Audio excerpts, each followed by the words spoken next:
Okay, today is December 24th, 2022. We're in the second day of what they're calling a bomb cyclone.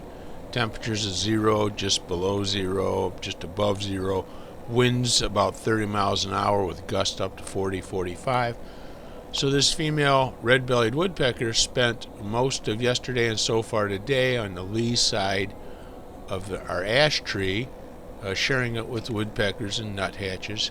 But today, we got to see it take a drink.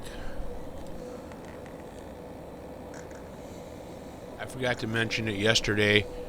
We had some snow. No new snow today, I believe, but there's plenty to be blown around. So before we get to watch that female red-bellied woodpecker take a drink from the almost frozen, overheated bird bath, we'll look at a few other birds. So let me be a little clearer.